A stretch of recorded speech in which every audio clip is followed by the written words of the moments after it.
start with, I'm going to say with hope, even though for us in the Superliga, it all started with success. You remember, we won in 2018.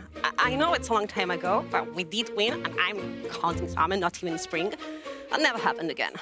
Yeah, maybe we haven't reached finals since 2019. Maybe we're not a super scary ERL with 4 seeds. Maybe we lost our 3rd seed in the play-ins and our 2nd one in groups. Yeah, all that. The fact is that we only have 1 team left, but what's a team? FnaticTQ broke all records in the Superliga this year. 14 victories in a row. Most victories in a regular split, fastest best of 5 ever in finals. They had a bad week in Superliga. They had a bad day in EU Masters, but they never lost to the same team twice in 2022. Fnatic came to Spain on no hard feelings here, NLC, sorry, to end the unfinished business they have from the 2021 summer finals. And they come strong as ever. We enforced it in the mid lane with a guy that had this spring his 3rd final in a row. We enforced it in the top lane with a top laner born into the flames of the amateur Spanish scene that has become MVP. With one of the greatest coaching staffs outside LEC. And all to take down every single LFL team one by one. Because I don't care about your beef with Koi, and I don't care about the wall in Reddit. Pero soy valenciana y habéis mojado la maldita baguette en la paella, y yo os juro por mi madre que eso no lo perdono. Es que esto es peor que yo.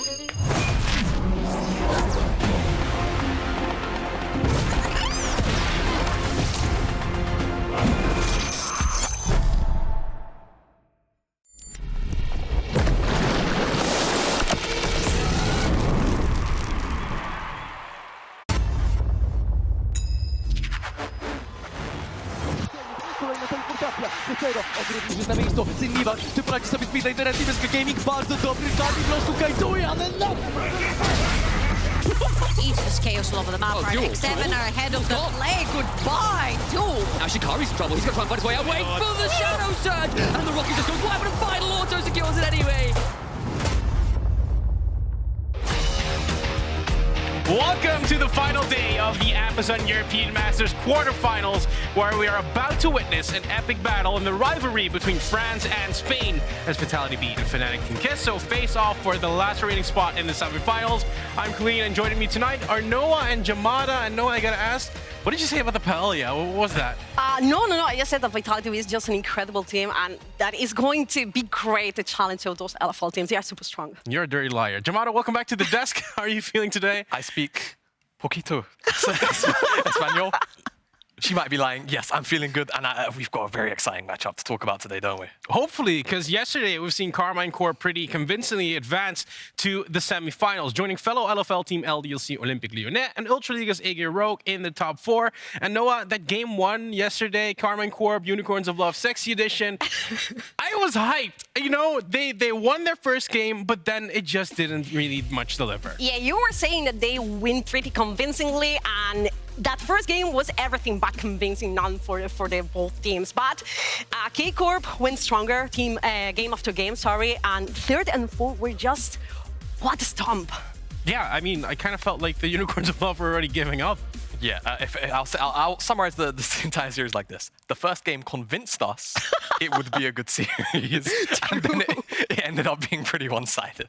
The fact given is, though, we already have 3 teams now in the semifinals. Yeah. Today is the last quarterfinals, so there's only 1 spot left. But looking at the 3 teams that made it so far, these are all 3 teams that already have a title in their pocket, Noah. Yeah, definitely. And that is amazing because you're having old champions coming back stronger. And we have 2 of them defying K-Corp in order to be the 2nd team with 2 European Masters. You know, that's amazing. Yeah. Now, I kind of think that for everyone that has been watching all the quarterfinals, it has been kind of disappointing in a way if you're not a fan of one of these teams, because it's all been 3-0s and 3-1s. Which one of these teams that made semifinals so far, Noah, has been, you know, the one standing out? I would say LDLC, no matter what. They came as favorites. They went super strong and convincing through the main stage. They were convincing as well in the quarterfinals, and they seem to be the ones taking the tournament. I'm kind of bored of hearing LDLC all the time. I'm sorry. But for me, it's actually a little bit more about Go Rogue. I think they stand out. Their story is a little more compelling to me simply because, well, no one really expected them to go very fast. So seeing them here, looking pretty strong, pretty excited to see how they do. I mean, what better way to decide today the last semifinal spot than a regional clash between France and Spain, as you guys at home can spice up the rivalry even more. Head over to @EUMasters on Twitter and vote in the poll, which is the superior region. We will check in on your results in just a bit. And talking about these two regions, let's start off with the last hope. I have to say it, Fnatic Team Queso. This is a lineup that's been seen as maybe the favorites of this tournament at the start. Yeah, definitely. This is a lineup with 3 players, with MAXI, Bean, and Rhuckz, and made it to the finals last summer versus K-Corp. They went all straight to the 5th game, and they were super strong back then in the Superliga. When they came to Spain, we expected a lot out of them. Never expected them to be that strong in the Superliga. They've flopped a bit in European Masters, but I still trust them. Yeah, because they were in Group C, and Group C was a bit of a miracle run for the NLC 2nd seed, Bifrost in this case, Jamada. Fnatic support Rhuckz that actually is like, we're our own worst enemies, as they kind of dropped the ball on that second day. Yeah, no, I entirely agree. And I think even coming into the groups doing prep, it just looked like their early game, fantastic, the mid game, fantastic. But the issue so far at groups and at the tournament has just been, it's the mid game. It's transitioning the leads into clean closeouts. And I think that's my biggest worry for them today, really. Now, as we look into the script writers of the Amazon European Masters, we've seen that they took care of BDS Academy. Now they have a chance to take out Vitality.Bee. They could be the LFL Slayers coming into this tournament, Noah. One by one. One by one, they're taking. It's not my words, I mean, but yeah, definitely they're facing every single LFL team if they want to make it all through the finals. It depends on Agoroge if they're facing all DLC though, but they have to beat the best in order to take the crown again for the Super League, and it's been a while. Jesus, do it for me, please. They definitely have to beat the best, and the question is, are they the best? Because we need to talk about Vitality.Bee. They're the 4th seed from the LFL, a region that's been hyped up immensely. It's another team coming in from the Plains, Jamada, and I gotta say, they look kind of scary in a way. Yeah, I mean, Plains buff looks a bit real. Vitality.Bee in general, I mean, I think they're just such a strong team in terms of like their discipline, their understanding in games, in terms of who has to do what.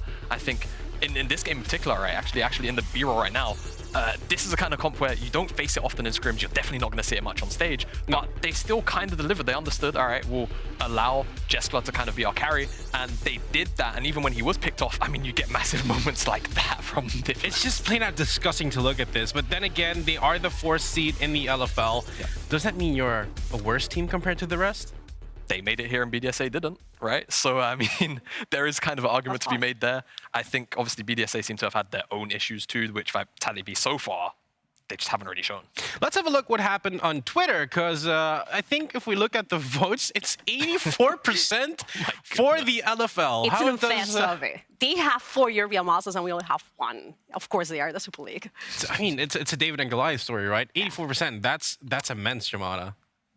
It doesn't get much more one-sided than outright just being 100% or like 99%, right? But also you have to remember the French fandom, right? Yeah. They always come out in droves for things like these. I kind of understand the sentiment though, right? Fnatic kind of look a bit shaky this tournament. Vitality.Bee, the cracks don't seem to be showing as frequently. I mean, today might be the first hit, because, you know, on social media, there is a little bit of a meme going around about the drafting capabilities of both the LVP and the LFL teams. So we kind of wanted to have a look at these drafts, one of each team playing today.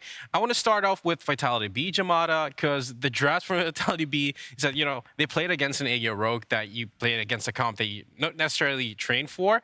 But then looking at the draft they were playing against Eintracht Spandau, I'm not sure what I'm completely looking at, because if you look this without a context, it's like, what have you done?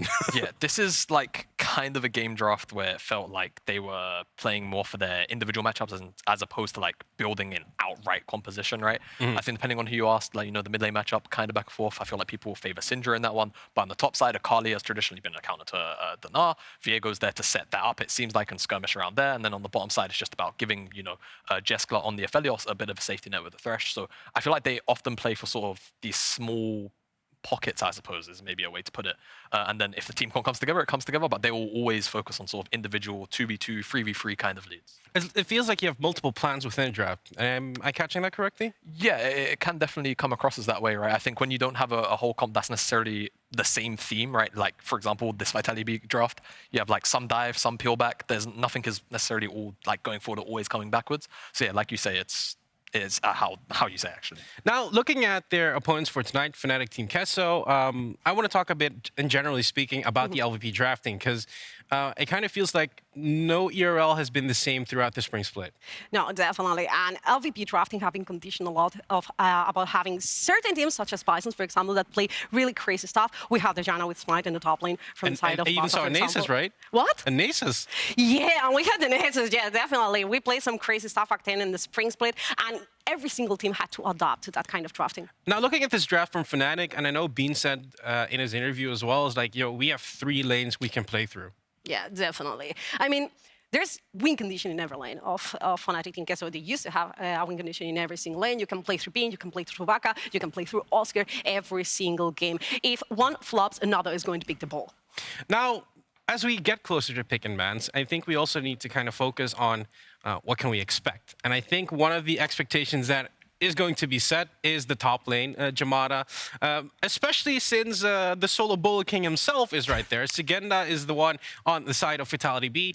This man has found more than 1 solo kill per game, which is insane to me. He's having a fantastic tournament, a fantastic Amazon European Master so far. And I mean, yeah, he is, you know, he is kind of the vocal point a lot of the time for Vitality.Bee and this lineup in general. And it's for good reason. It's because he can pull out these massive performances and leads by himself, and then the team will come and facilitate him even more on top of that. And I think in general, he's just such a hard player to play against and around on the opposite side so frequently. I mean, it's a bit of a story, like, not only is he very good, but it kind of feels to me, Noah, it's like Szygenda kind of dropped down the LEC. There's this narrative around Oscarinin, and like, this could be the next big LDC top laner. It also feels a bit about how these players' legacy are going to play out today.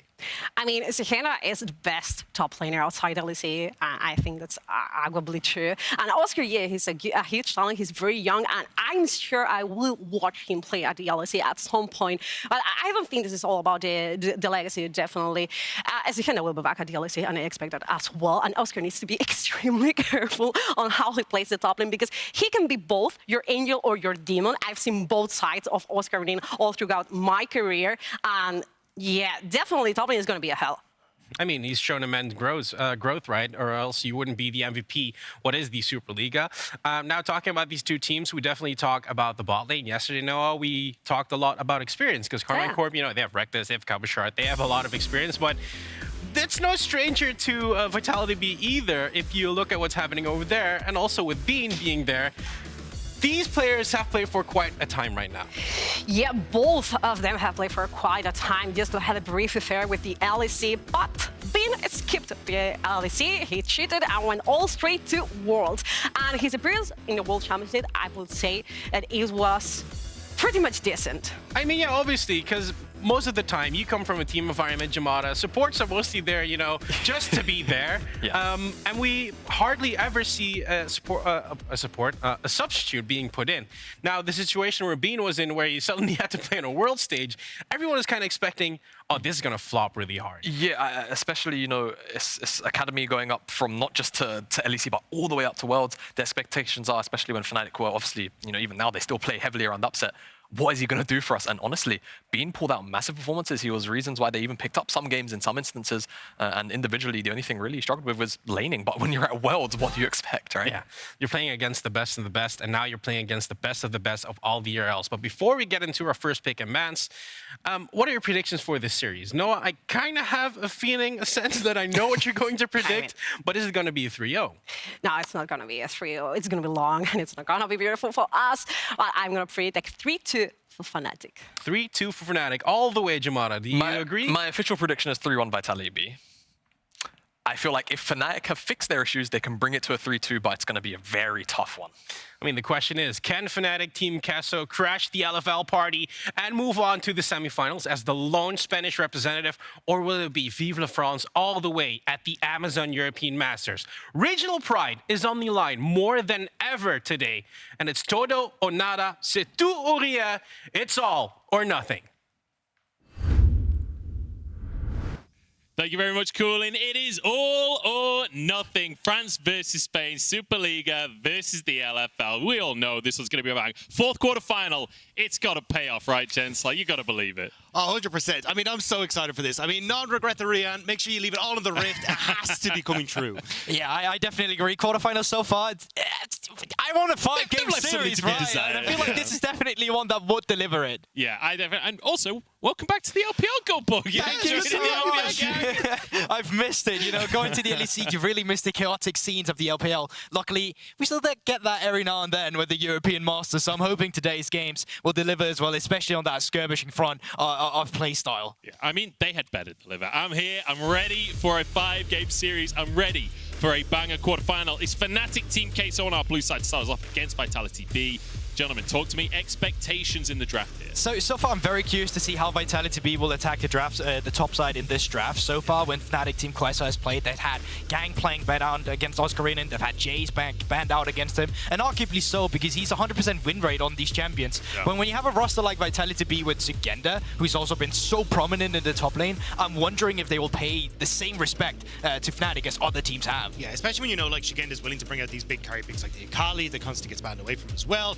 Also, you're kind of looking at things like the Ahri being taken away, Lee Sin for Skeanz, trying to get rid of that early pressure in the mid lane, because I feel like a huge amount of this game is going to come down to that jungle, mid, and support. How well can they interact? And getting rid of things like the Ahri, the Lee Sin, make things a lot easier. Yeah, well, you mentioned in the jungle role as well, Jarvan taken off the board, and Zeri instantly hovered. It's locked in for FnaticTQ. It's interesting because when Zeri gets locked in, quite often teams nowadays will actually have a little bit of a better understanding of how to punish her, specifically in the laning phase as well. Her laning is not always the safest, and quite often she relies on having an enchanter not only for stabilizing in laning phase, but also in terms of getting to that point in the late game where she can just scoot around with all the extra mobility. Yeah, and it feels like you've already got a decent plan here, right? Zayah can do really well in the laning phase. You've got that point and click C with the Volibear, who also offers that really strong early game that Skeanz wants. Plus, if you add in a Nautilus to this, I mean, that's basically your anti-Zeri composition already set in stone. I mean, also just great priority picks in of themselves as well. But over to the side of Fnatic, and we're hovering a Nocturne here, Goldbook. Yeah, we've seen Nocturne so far, not always to the greatest extent here in the European Masters, so it's going to be interesting to see how it's going to come through, because we quite often see a little bit of a difference in stylistic when this champion gets locked through. It's a champion that's all about that backline dive, and we have a champion like that. You want other champions to complement that as well. You don't want to have a kite back composition when you have someone who wants to go in. Oh, but this is a super strong combo that they've locked in. So now you've got that massive global presence. And this is something that makes it really hard to react to, because yes, you can have the Sylas locked in, which has been on the opposite side to try and counteract this, but with lights going out and you've got the Twisted Fate to complement that backline dive, play through sides, it becomes really hard to deal with as Vitality.Bee. But there's no hesitation from Diplex. Right? That was literally, oh, that's teleport, that's Twisted Fate. I'm locking in this Sylas immediately. So either that's just big preference from the side of Diplex, or they kind of had this prepared against Baca. Yeah, I mean, he has TFL, he also has Nocturnal, both of them global ultimates. He just has to be near someone at some point before a fight, and he'll be able to get to them. I'm curious to see what Fnatic want to go with here for bans, because for me, I think getting rid of these supports, like the Rhuckz, the Nautilus, things that can lock up the Zeri, are going to make things a hell of a lot easier, but also things that can do very well in like counteracting that potential dive as well, because Rhuckz just caused such a ruckus in the backline. He can do really well with the not Renata, what's the Nocturne, sorry, my brain is gone. The Nocturne there as well. So I think you've got a lot of options here to try and get rid of these supports that can kind of disrupt that engage. And it's curious to see as well the fact that, you know, they already have a Xayah on the side of Vitality.Bee. Like, this champion in its own right is so good against the composition that Fnatic is already throwing out. Fnatic right now is kind of playing into Vitality once so far. I don't think Vitality is too afraid of that draft. Yes, you can ban away a few supports here from the side of FnaticTQ. It doesn't stop the fact that they can still just blind pick and engage support. Like, that will be the Leonis, that will be the Nautilus. Hell, can't even blind pick the Alice dive. That's what you want, although it's not that suitable. Yeah, I feel like you're going to end up picking the Nautilus here for Vitality.Bee. You answer with the Leon on the opposite side, right? Great follow-up for Fnatic side of things. And then you're kind of wondering, like, how do we want to try and round this out? Because I feel like a Gnar or something along those lines for Fnatic could work out really well as a blind pick, but it definitely feels like both these compositions are very heavily focused towards the mid game. And when we're talking about this early mid jungle support working together and trying to get that early game rolling, it feels like they're only doubling down on that here. All right, well, the Nautilus that you talked about with the blind support there for Vitality to be locked in. Now to Team Fnatic once more, where we have to see, are they just going to hard commit to more dive here with the Ryan team? Like, do you just go all in at this stage? If you want to as well, you can hammer it down with the Gangplank for more globals as well. It's a decent blind that you can go into Szygenda with it, and it kind of just fits the composition in terms of what it's done to do. Renata, super nice to see that as well into a composition that you currently have for Vitality, because it will just create this zoning feel. It will allow you to have some extra disengage or backline engage together with the members diving in. Yeah, especially if you're trying to send one person to the backline. There's the Gangplank you're talking about. Well, then the Renata can do really well at trying to keep the Zeri safe from a lot of the dive that already Vitality.Bee have themselves, right? An incredibly short-range composition, and it feels like Fnatic have kind of come prepared for this, like setting up good backline access while also keeping their home base safe. Yeah, certainly that. Oscarinin, Gangplank, we talked about the 100% win rate. We talked about the lack of bans that have come towards it. And we'll see what Szygenda brings to the table. It's going to be an Ornn here, so relatively passive top lane, honestly. Yeah, but I kind of get it, because when you're thinking of picks, you have to go through with the Gangplank. Yes, you can answer it on the aggressive side, but then you dive into a side lane win condition. But you don't want to do that when you're playing against a Nocturne and a Twisted Fate. Yes, you have your own Sylas who can respond with his own Destiny Gate, but it's never going to be the same. So I can actually respect the fact that you're just going for a tank instead. Yeah, I also think it works great in the composition, right? Because a lot of what you want to try and do is like disengage from the back line of Fnatic so you can deal with the divers, right? Ornn, wonderful at that because you got to respect the big ult, and it means that like Diplex and Skeanz can actually turn their attention to protecting Jeskla in these scenarios, while that Ornn is just providing that front line that it needs to deal with things like Rhuckz, like being on this Zeri. So I want to talk holistically about this Fnatic composition, because I feel like this is one of those comps that if you're newer to League of Legends or if you're not that high ranked, this is not self-explanatory. Like, how do they play out? Because when I see a Twisted Fate, my instant thought is aggressive. It's all about being proactive. Like with these tools, you cannot be the one who's just sitting back trying to scale up. Like you need to find favorable skirmishes, right? You got the globals of the Gangplank, you got the globals of Nocturne, you got the globals of Twisted Fate. It's all about opening the map, cheat the tempo a little bit, be on the first move where Vitality is not in a position to answer.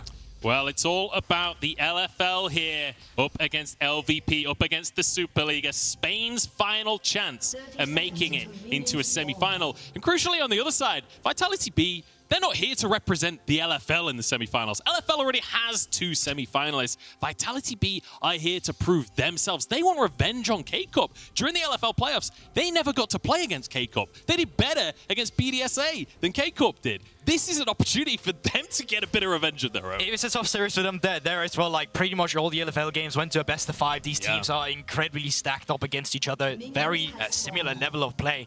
But so far, I actually will say, I think Vitality, they have proven to be the better team at European Masters so far. If they were to go on, I'm actually really curious to see that matchup. But obviously, we have this one today.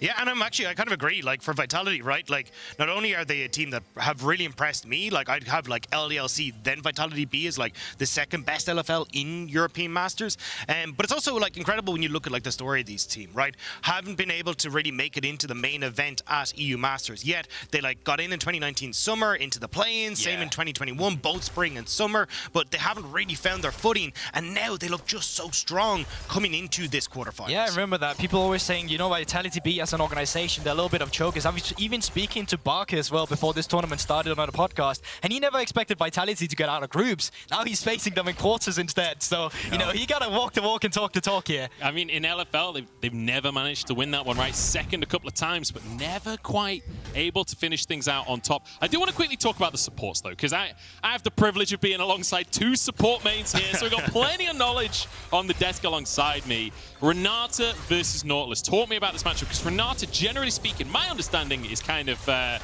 denying a lot of aggression or being aggressive themselves, apparently. Yeah, I mean, the Renata's going to get great push in the early stages because she's got that range, but a lot of what you're trying to do is like meet the handshake before Jactroll is able to get in range with that hook, because if you can deny him access into the actual engage, you're going to end up coming across a lot better. Also, just when you do have that all-in engage, you've obviously got the W there from the Renata as well to keep everything safe. And initially, you know, I thought to myself when Renata came out, she was going to struggle a little bit in laning phase, but that was only in the beginning when people went airy and the likes of that. Renata nowadays, you play as an off-tank, pseudo-tank, with Locket of the Iron Solari, with the Guardian, with the extra shielding, and it's just super easy to play around with in the early game. It's so hard to punish her.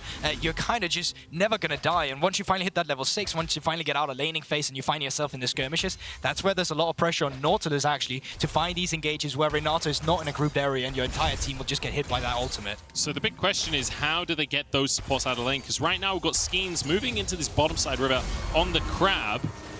Dagda, I feel like you're desperate for me to pass to you. Oh no, I was just gonna say, I really think that Skeanz here is gonna be the one that I keep my eyes on, because you've got this Volibear, right? You know that MAXI isn't going to try and have an impact on the map pre-6, so realistically, Skeanz needs to be the one that's being proactive at this stage, and he's gone back down to pick up this scuttle. He's now gonna reset, but I want to see him try and make moves in towards this mid lane, like shut down Baca in these early stages, because if you can actually punish this Twisted Fate before he hits 6, it becomes a lot more difficult for him to get access on the map and start to play towards those side lanes. I completely agree with that. The fact that you have a Nocturne who just gets to full clear all the time, and Skeanz has not been in a lane yet. He's gone for his second clear now. He's reset. He needs to get something done before those level 6 comes through, because that's kind of where he has the advantage. Once the level 6 come through and they start playing the map, it's going to be very difficult for Skeanz to keep up with the tempo.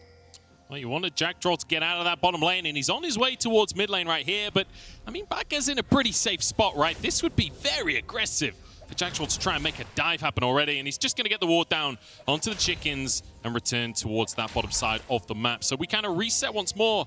And very quiet one, and you said you wanted to punish pre-6. Well, they're about out of time. Well, I think that's the big thing, right, is why that ward was going down to the spot out that the Raptors had been taken. They'll also spot MAXI as he starts to creep back up towards those Raptors off of respawn. Skeanz wants to punish the fact that this wave is overextended in the mid lane and knows that Nocturne isn't there because that ward. All in the mid lane, but all in the bottom lane at the same time. Bean low on HP already, but Jeskla gets a bit of return fire, and now Bean charging forward. The Ignite ticking, and it's Rhuckz trying to finish the AD carry. Doesn't quite finish the kill for now. Yeah, and in the mid lane, Flash was burned as well from Baca, so all in all, a little bit of a, what do you say, even map trade in general. But now we go down towards the bot side. Yes, you get the hook initially, but Renata, I mean, still very pseudo tanky. You get the shielding, you get the Guardian through. Szygenda might be an issue over here.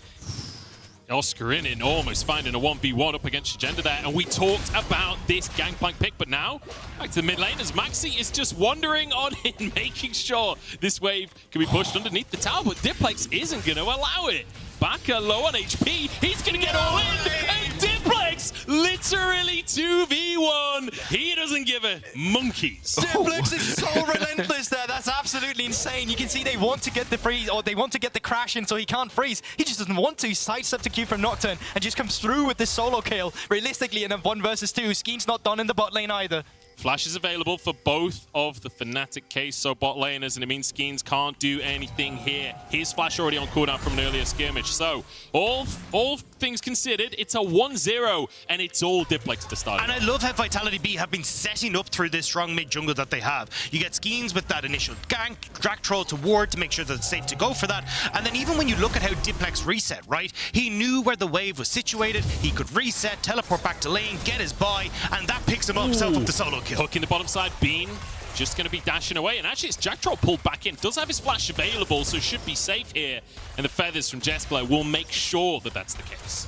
I'm not sure what MAXI's at, though. He's a bit far forward, and Vitality.Bee, they're aware that he's in trouble. Level 6 is Szygenda too. Yeah, Diplex has level 6. He can steal away Nocturne's ultimate away from MAXI. He's not even going to need it. No. MAXI flashes into the open arms of the bear, but that ain't a hook. It's just so greedy as well. Yes, you had level 6 on Baca, but no one really had the prioritization to move first. And now Diplex just goes in onto Baca once again. Good trade. He's just laying down the law on this map. And this is not what you traditionally see in this matchup, right? Like, the Twisted Fate should be able to push in, but because of the difference in the junglers, how well they can affect this mid lane in the early stages of the game, Vitality.Bee are punishing. MAXI overextends to get cheeky and look for a red steal, and as Gulberg was saying, no priority in lane means that he gets caught out. Yeah, it also just felt like FnaticTQ Queso, they are just playing into the win condition of Vitality, right? It's on Vitality to be proactive with this Volibear, and they can kind of sit back to the hit level 6. Then when you hit 6 on MAXI, then you commit to a play on a lane, but this time around, they just hadn't set themselves up properly. And honestly, I'm not going to lie, this was kind of my biggest worry coming into this. It just feels like the mid-jungle support from Vitality are that bit stronger, and they're looking to punish again. Certainly are. MAXI's off on the wings, has that ultimate available. Diplex moving forwards, but it looks like this isn't going to turn into anything. With Rhuckz and Jactroll both hovering around that mid lane, I thought we were going to get a fight. No, they just teasing us at the moment, but I love the way that Jactroll has been moving in these early game, and it's honestly he's been the standout support for me throughout EU Masters with how he interacts on the map. Like, you look at that early vision that he set up to allow the gank from Skeanz in towards mid lane. Look at how that wards are just littered throughout River on that bottom side. This is how Vitality.Bee get themselves set up to allow them to continue playing through this mid lane. Yeah, but also speaking of rotations, Rhuckz moved up first from the bot lane, helped them get that mid lane priority, allowing MAXI to go for the Rift Herald, where the trades now come through from Vitality. They get the bot side priority. They can hammer home a few platings here, but all in all, good rotations coming through. Rhuckz could be in trouble here. Jactroll's just going to get a free route. It's followed up with yet another route. Jactroll in trouble. Jeskla uses his ulti, but Jactroll will fall. It's one on the board now for Fnatic. And that's just the globals we talk about there. Twisted Fate ultimate came through. Cannon Barrage from Oscarinin. You need to be careful where you place yourself. If you're out of position, you will be punished. And it also denies access to the dragon. You'd love to be able to trade for the cross-map neutral, but because your support has just died, now you can't actually go for the dragon because you're at a numbers disadvantage. So Fnatic basically get to sneak away the Rift Herald and get a kill on the bottom side. Yeah, winning on both sides of them. I mean, that's basically as close to getting your cake and eating it as League of Legends gets, really. Skeanz, though, will have an opportunity to start this dragon off. You can see there is a control ward in the back of the pit, but I'm not sure the Skeanz minds. Yeah, you can also see there's actually incoming pings coming towards the top side. Cross map will be a word of the day for us, I already feel like, with the amount of plays of the map that these two teams are committing to. But it is an Ornn you're diving. Baca is on the way up as well. Szygenda, what's your weak side looking like? Oscarinin on the point right here. Uses that Demolish to get one plate down with the Herald coming out as well. It'll be guaranteed 3 plates. Felt like Fnatic wanted more than that one, but it seems like Baca will back off in the end. What's the cross map though, Goldberg? That's our word. And look at Diplex. He's already moving down. He's got the TF vaulted. Oh, Zeri, you're in trouble. Oh, they at least have to step up here. Bean can't really get access to the tower while they do not have vision of Diplex. Once he shows in mid lane, that's why they step up. One thing I will say, it's scary diving Rhuckz when he's on this Renata, right? That ultimate, so devastating to a dive. But 2 plates ended up going down. And I believe Jeskla got solo gold on both plates so far this game, if I'm not mistaken. So good start for Vitality, but ultimately, when we look across the map right now, Fnatic are the ones ahead in gold. Yeah, and I think it's interesting to see kind of how they've managed to get that, right? Because it feels like it's just punishing these little mistakes from Vitality.Bee to get that lead. You're looking at like a little bit of a CS lead for themselves as well, and I'm curious to see if Fnatic now can kind of ride this wave into the later portion of the game, because it feels like when you hit mid-game and they're able to play with this Nocturne TF, they have access to the map, you've got the Gangplank as well, who's got to scale to late. That feels where Fnatic are able to take over. Exactly, but that also requires that, you know, you're not put on a timer around these Drakes. Vitality.Bee stacking up the Drakes for themselves, putting a potential soul point as well, you know, further into the game. That is a decent win condition for them because they have the team fighting composition, and it kind of stops Fnatic from playing the map as they want to. So Fnatic, they also need to stabilize to make sure they can play to this big map. Hey, Bean flashing the top esports logo. I like it. I like what I'm seeing.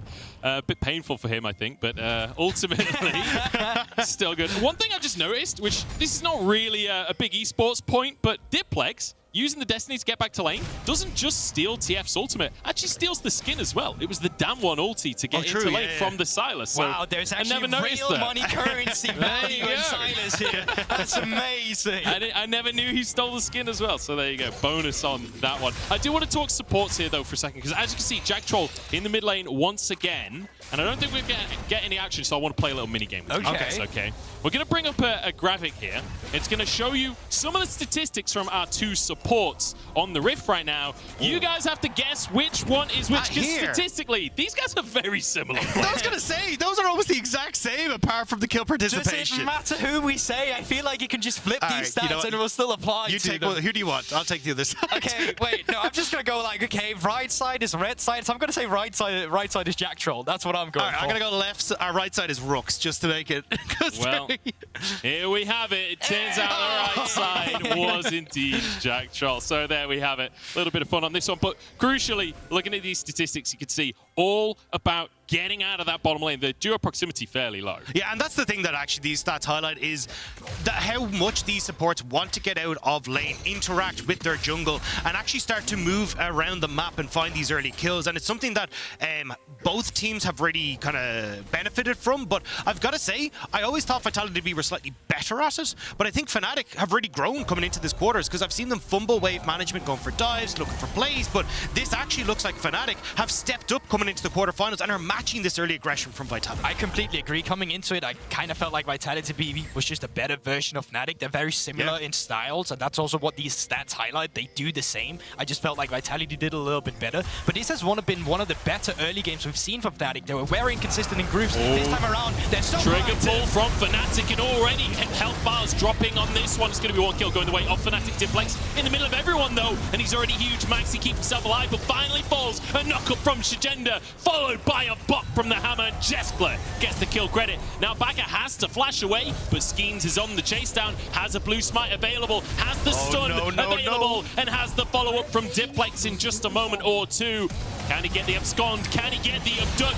Baca's got nowhere to go, and another kill goes to Vitality. And we just said Fnatic have been doing so well, and then they fumbled the play at the worst timing. This is not a composition that wants to go in and fight in these big old skirmishes. That's exactly what Vitality.Bee want to do, and they punish. Completely agree. The best thing you could have done was apply that pressure in a side lane when you have the vision on the opponent's carries. This time around, you got the main facilitators around, and you're starting to skirmish. Szygenda even moved down. He's not teleporting.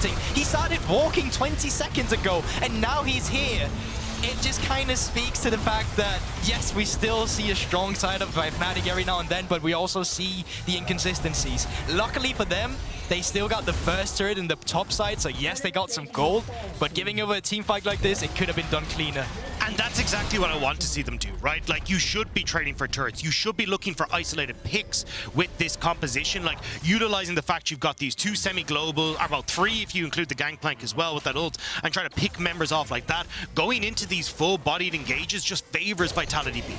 So on the side of Vitality so far, we've got solo laners getting a lot of gold, right? Diplex, kind of the man of the match so far in my mind on the side of Vitality.Bee. But I'm looking at the other solo lane on the side of Fnatic, right? Because Oscarinin, while all of that was going off, finished off that tower up in the top side. Already had the plates from earlier when we saw the Rift Tower play, and he's on his signature Gangplank. I feel like there's a lot of weight on his shoulders to be a big contender. Not only that, it's also pride. He's sitting currently at 100% win rate of the entire year on this champion. If he would be handed a loss here, it'd be the first of the year. So that would also do something to the mentality a little bit. And when you've got this lethality build as well, like, he will pop anyone 100%. That gets on top of these barrels. And especially if you think, oh, well, you know, Baca, MAXI, they're going to go into Jeskla, he pops the Featherstorm, it's all nice and dandy, he's out of there. You can still have these Gangplank barrels absolutely decimating the backline for Vitality.Bee, so they do have to be incredibly careful with how they approach these fights in the later portion of the game. I still love the way we see rotations come through from both these teams. They're still so identical, you know, moving the bot laners towards the mid lane afterwards, side lane turret has been taken. They're just fighting on different fronts of the map right here, but it's still so identical. I still think the outlier here is Vitality.Bee getting ahead on the objectives currently. Them getting these strikes, they're so good for them. And I feel like the way you're mentioning how they're both being proactive, right? Both theoretically would want to be proactive and maybe aggressive on the map, but because both teams need to do that, you end up seeing them kind of like facing off in the river, but never actually quite go for the play. It also feels like it's a little bit like, you know, they kind of stand up tall, like, you know, pop the chest out, but kind of slightly walk away from each other, because you've got them playing on opposite sides of the map, right? It's like, yeah, I could take you, but my mate needs my help over here, you know? We've basically got the Riverside story, right? They're like clicking, walking towards each other, but they're never actually a fight, it's just a musical, guys. Oh my god, this is so foreign to me as a Dane. I can really tell the UK banter coming through there as well. Yeah, it's good to be casting with you again, Gulborg. It has been far too long, but it's fun to be in the studio as well. This is the first time I've actually cast in the LEC studio, so a lot of fun. But Herald going to be coming down in the bottom side. Oscarinin has actually moved over both solo laners and the jungler down in the bottom lane. I'm sorry, but I had to. But as you say, you are going to get the Rift Tower coming into the bot side. You've got the Fnatic starting to group up here to see if they can find that pick on Szygenda, but nice job here from Vitality.Bee to start to move in to defend this. And you're looking at the Sylas who's trying to push in top, but I don't think he'll get to that tower before this bot lane goes down. Now that's the thing, now you're finally playing these side lanes. This is exactly what we want to see. Maybe not. It's going to be more on the top of it as well, as Szygenda can't escape. He's exhausted, he's fleeing, and he will be taken down. Fnatic finding an opportunity. And that's exactly how you want to do this as Fnatic, right? Pick these uneven fights, and even though it's Szygenda that they're going on to, they still take him down, they get the turret, you're opening up the map, and suddenly now you've got Oscarinin who can put pressure onto the bottom side, while Baca's putting pressure onto the top. You got MAXI who can play between both. It becomes really hard to defend this as Vitality. And that's what I love about Fnatic's playstyle right now. Despite that one single fumble they had, outside of that, they've been playing the sides really well. They've been playing, like, they have a gold lead currently, despite not being ahead of the kills. And that's just due to the fact of how they actually play the map. Yeah, and you'll see it here, right? You've got Sylas who's pushing in top, doesn't have the teleport to come down. You only have the Xayah now resetting. So Fnatic are just like, hey, look, we have the numbers advantage. Terra's dead. Let's just go all in on this. And even if it's the Ornn, there's just too much damage, too much CC, and he can't escape. I mean, the CC is the thing, right? You see him, that's Ornn. Ornn is good against CC, and even it's still, he cannot move the entire time. So Szygenda goes down in the end. And now we see Vitality struggling to gain some control of the map back, right? With a tier 2 gone in the bottom lane, does mean fighting for this next Drake that's up in just under 2 minutes could be difficult. They've got the first 2, but they've got to keep that going. Exactly, and it's also just how does Fnatic keep the side lane pressure going? You build out, you've pushed all the way to the bot lane inhibitors now. You got the top lane who's probably going to be the next target as well. But what will the decision making look like? Will they fight for this potential soul point about the Drake, or are they going to be trying to cross map him once again on the top side and try to get more gold in their inventory? Yeah, and that's the thing, right? Like, although it's really nice to say, hey, Fnatic have control, they do need to find a pick before this objective. Like, you're 2 items across the board. Great hook from Jactroll. Rhuckz flashes away before the feathers can find the root.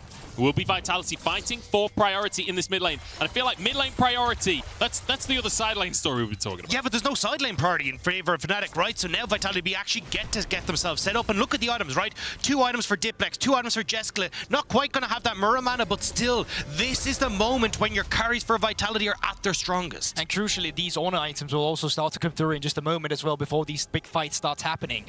Jeskla already almost finished up the Mura mana. When that comes through, he's going to be doing a lot of damage on the ranged poke. And yes, there's good range to come out from a rapid fire cannon as well from the side of Baca, but if he steps up just one bit too close, there's all the CC we saw earlier in the skirmish in River that they will be punished by. And you have no vision.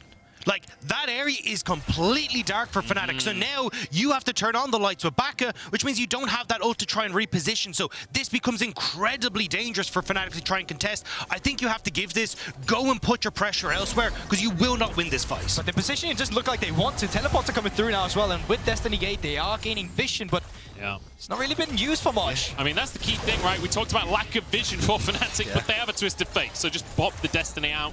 It means Vitality can't go for that Death Brush strategy, but they still have control. Yeah, because it's more like a strobe light. That vision is now gone. Vitality.Bee can now move into position, and if you're fighting front to back, that's not how this works! That's how Ornn loves to start things off. Cannons come into the middle of everyone, and it's a big ulti out from Rhuckz, but it's not really enough as the dive comes out from MAXI, scares them off, gets a fear on Jeskla, but it's not enough damage, and it will be MAXI to fall in the end. Vitality kite it out. Being half HP, Oscarinin half HP, but still on the Drake for now as Vitality trying to move in. Skeanz low on HP. Prowler's Claw is not enough. Baca in the back line trying to finish them off. Rhuckz turns golden. Diplex in the 2v1, and he'll find himself a kill. Vitality on top of the situation as Diplex forces a flash. No spine from Vitality here, but they will be able to pick up the soul point on the Drake, and what a beautiful...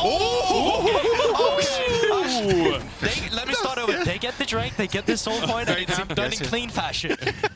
Not close in the slightest, but I have to say that's exactly how Vitality wanted to set up for this. We talked about the front to back. You get Vitality.Bee with this great engage off of Szygenda, and it does look a little risky because of this phenomenal Renata ult across everyone. It puts pressure onto Jeskla here, who just about manages to escape off the backside, but unfortunately, Diplex is in too good a position. So as you see the members of Fnatic try to overextend on towards Jeskla on the backline, it opens up for Jactroll and Diplex to make their move. Yeah, I also get my pet peeve here as well, which is MAXI what got the W bailout from Renata. Instead of flashing forward, he flashed out only to die. Here we go, Szygenda with another great ult. Baca turns golden though, but he's not getting out of that one. Chained up and then bitten down by Skeanz. Vitality with a big pick right now. Baron is on the map, but I'm not sure that they could go for that one. And it feels like this is the moment that Fnatic will look back at it and be like, we messed up here. It was contesting that soul point. Remember, you had the opportunity to just go topside and play the open map again. Instead, you opted in for these small skirmishes with Vitality.Bee. They're now on soul point. You just died again. Yes, you still have a gold lead, but now you're on the clock. 3 minutes and 40 seconds. That's the infernal soul for Vitality. So my big question then, because we keep saying we want to see Fnatic playing the side lanes, who matches up against Diplex right now? Because I feel like Diplex, he's monstrous. He's got 10 stacks on a Dark Seal. He's got 2 items already, plus his boots. And I love that storyline as well, because Diplex as a player for the longest time has just been a name where 2 years ago they're already saying like, this guy could be LEC ready. Do you know how old he was 2 years ago? I have no idea. He was 16 2 years ago. He's 18 years old today.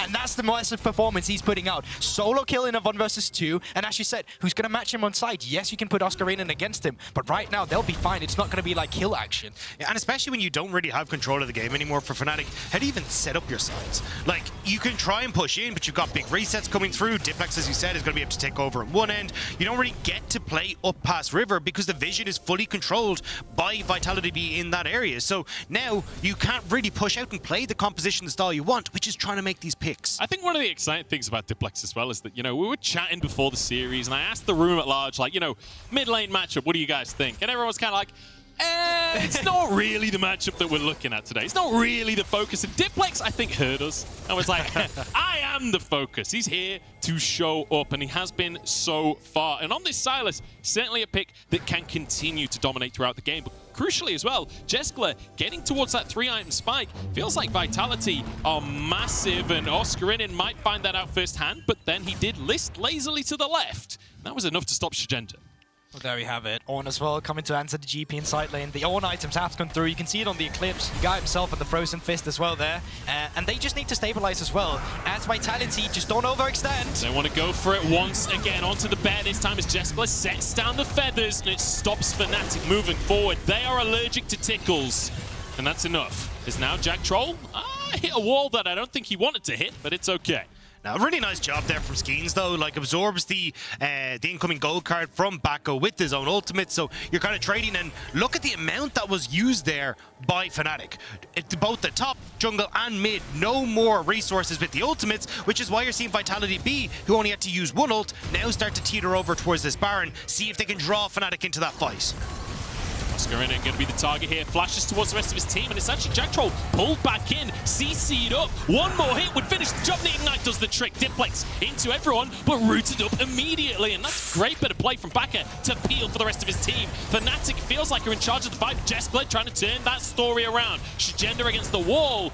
It doesn't feel like Fnatic actually do any damage, though. God, Rhuckz has been an absolute hero in these fights. The fact he's getting these big takeovers, and as well, those handshakes consistently stopping follow-up engages. It interrupted Szygenda there from actually getting on towards MAXI. That could have been a very different fight if it wasn't for Rhuckz. Especially because there's so much pressure as well. He's pretty much the best team fighting scenario they have outside of the barrels and cannon barrage. So the fact he continuously finds these members, it's so great to have a look at. And then good handshake at the beginning, hostile takeover comes through, and it's just done as easily. And I think this is the moment where the fight gets a little bit messy as well afterwards. But we don't get to see that. There's 30 seconds on to watch Drake. We'd much rather have a look at the setup, and once again, look at the vision control. Yeah, it's all in favor of Vitality.Bee, and once more, you're coming through these chokes as Fnatic, which sets up beautifully for Szygenda. Like, this is where Fnatic are starting to fall apart. It's on their objective setup and getting control of these waves. Vitality.Bee, the play-ins team here, or one of the play-ins teams for the LFL, and they want to prove themselves. They want to get this first game on the board, and they're one dragon away from a significant win condition. The Destiny used once again, but once again, it doesn't really achieve too much for the side of Fnatic. They're going to pull here, but Szygenda's too tanky. Again, Fnatic's comp doesn't feel like it does much damage. Diplex has a cannon barrage available right now. He's trying to make his way through the flank. Here's the ult from Szygenda. Here's the ult out from Diplex, and onto the back line, the solo laners go. Looking for the Drake, though, in the meantime, as Skeanz backs back out of the play. Bean trying to finish him off, but he survives. Bean cannot cut the bear down. 2K on the Drake, and it's taken by Vitality. And now with Soul in hand, they march forward. Bean trying to guide it out, but Flash stunned. Diplex jumps into the middle of everyone. Oscarinin low on HP. Diplex forced away. Bean getting damage out. Jeskla flashes, but Bean answers. And just about able to escape off the back of that Bean will run, but it may not be over. Oscarinin trying to see if he can get onto Szygenda, some good damage, but Vitality.Bee will limp away their prize in hand. And you have to feel the momentum is just going over to Vitality now. You no longer can just allow yourself to open up the map. Baron is on the cards now for Vitality. They will have to set up around that. And look at the flank once again from Diplex. Not on vision, coming in with his own cannon barrage, which is AP scaling as well. It offers so much zoning potential. Yeah, and I think Bean did a great job here. Like, this engagement for Diplex was to get onto Beam, but the problem is you take MAXI out of the equation, the jungler is gone, Diplex is still threatening from the side, and it just means that Vitality.Bee turn back towards the dragon, take it away, and take away that opportunity for Fnatic to actually fight. He got messy again, but once again, you highlighted Rhuckz earlier. I want to highlight him again. The hostile takeover here, very good for allowing Diplex to go down, but afterwards it's just playing retreat. It's Vitality that won that fight. Being just about walking away at the end of it as well. And look at Skeanz and Diplex right now. Szygenda as well, cranking those Ornn items out. He's basically an Ornn item factory at this stage in the game. It feels like Vitality finally having control, but still 2,000 go down. Yeah, and this is it. Like, it's heartbreaking to see, because for Fnatic, like, they've actually done a really good job in the early game of, like, cross-mapping, playing towards trying to, like, deny Vitality.Bee this lead. But it feels like with the composition that they've drafted, they just aren't able to get the coordination that they need down to play these team fights against Vitality.Bee. I honestly think if you come back into a game 2 with a composition that just butts heads, team fights against Vitality.Bee, this could be Fnatic coming out on top. 100%, especially with the early game that came out. But it just felt like, you know, the draft became too hard to play in the mid game. Like, it is a very macro heavy comp, and if you fail on that aspect, well, an easy to execute team fighting composition like Vitality, it will just take over, especially now with Infernal Soul in hand. And the crazy thing is, so many of these fights, I feel like we see Fnatic in a good position and like massive CC out onto the side of Vitality. The Vitality players don't get to play for a long time.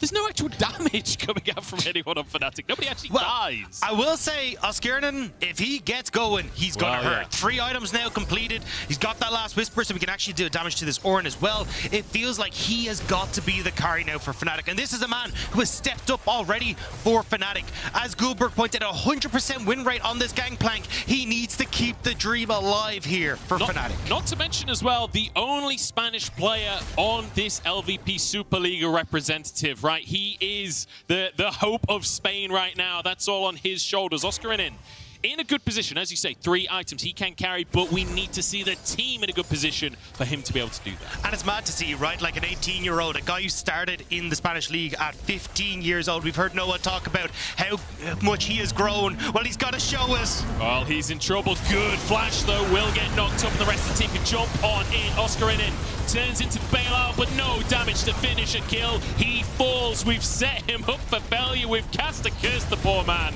And now Bean is getting beamed in the back of the pit. Can't even hop over in time. It's 2 easy picks for Vitality. It's the classic, and we just talked about it there as well. Fnatic, they're just getting so desperate. They know that they need to gain control over this Baron pit if they want to be able to contest it. But the small fighting potential that there is in Vitality.Bee's composition, the skirmishing, the CC, we've mentioned it so many times. All they can do right now is get the mid lane turret while they're losing the Baron. Diplex going for a 1v3 here. Finally, that's Jactroll moving in as well. They're going to commit to a 2v3. Baca goes into the bailout. There's one. Can he get the heal? Diplex! Oh, so close to surviving as Jactroll finds himself a double kill. Oh, the anchor. We had a chance of support combat. We had a chance of a triple kill. But it slips through his fingers. I was so ready. I was ready for the hook. I was like, Jactroll, you're about to do it. You're about to put Rhuckz in his place. But no, it will in fact be Vitality.Bee who are able to get the fight. They get the Baron. They're getting everything in this game. And once again, replay coming through. Flash, it just still gets hit by the slow, and that's enough for him to get hit up by the knock-up afterwards. And while this is normally a good position to fight in if you are Renata and the team with Renata, you're so far behind now. You're playing against the Infernal Soul. The composition is just better, team fighting for Vitality, and they're just doing better right now. And they're doing such a good job of playing away from the strengths of what Fnatic want to do, right? Like, you look at the vision control that's still there in that topside jungle. It's like, how do you try and look for picks? How do you try and look for isolated members? And in fact, it's actually Vitality.Bee who are firing Oscarinin off on his own. It's just so well orchestrated by Vitality.Bee to play to what is their strengths. And despite the fact that Vitality have had control of the Drakes all game long, this is the first time we're seeing them actually have a gold lead. Rhuckz almost going down. Here's Szygenda with the Ornn Horn, finds the knock-up, but the rest of the team can't quite follow up. TP in from Diplex. Is he going to go for this one? We saw him go for more aggressive plays than that across the game. It's going to be nothing. But that's 45 seconds until the Elder Dragon. Now you get to reset. You didn't, well, unfortunately Baca invested his ult, but he hadn't used a huge amount up until that point. But you got to look at Jeskla. He's not going to have his ult available for this Elder fight. If Fnatic can pull the fight out quick enough, it's going to be on a very quick timer though. But still, we're talking about stopwatch. It's 3 right now in the inventory of Vitality. There's Cleanse and Jeskla. Even the biggest or even the smallest and dimmest lights for Fnatic Team Queso right now, they're almost being blown out. And I think we need to look at MAXI over the next couple of minutes here, because this Elder could be everything. A steal from Fnatic would be enough. Bean on 2 and 3/4 items right now, so close to the 3-item spike that we always talk about on that Zeri. Vitality.Bee in position to start the Drake off. Skeanz fairly low on HP, gets a bit of honey fruit, but just have to be cautious not to get poked out. And now Jeskla has the ultimate back up and all the stopwatches in the world. And this is the engage. Horn comes through. There's one knock up and immediately Paranoia used to dissuade. That's a double ulti that does not connect. That's bad news for FnaticTQ right here. It's going to be tough for them to push in, and Vitality know it. They start this Drake off. Blue Trinket used just for a bit of vision, but almost everything on cooldown. Cannon Barrage is there, as is Bean's ultimate, but that's all Fnatic have. Gold card ready. Here we go with the engage, and it's Rhuckz removed from the scene. He doesn't get a chance to do anything, and Szygenda happy to tank up in the top side. Jactroll goes back in, and Vitality sting like a wasp. Baca tries to escape, but there's nowhere to go. And Vitality.Bee take game 1. Fnatic Team Queso demolished in that team fight, and they forced to the hand of Vitality with a better team fighting composition. They play it out phenomenally, and they should be able to close out the game now. Where'd they go? Like, I was looking at the screen, I was like, they just disappeared. I was like, that's a cool magic trick, and looks like your Nexus is about to disappear next. And it feels like Vitality totally on the same page. You snap your fingers and the whole team dives on in. They weren't even the dive composition, but Vitality.Bee representing themselves here as they take game number 1 in the series. They'll look for a bonus kill onto Rhuckz here, but more importantly, 1-0 against Fnatic.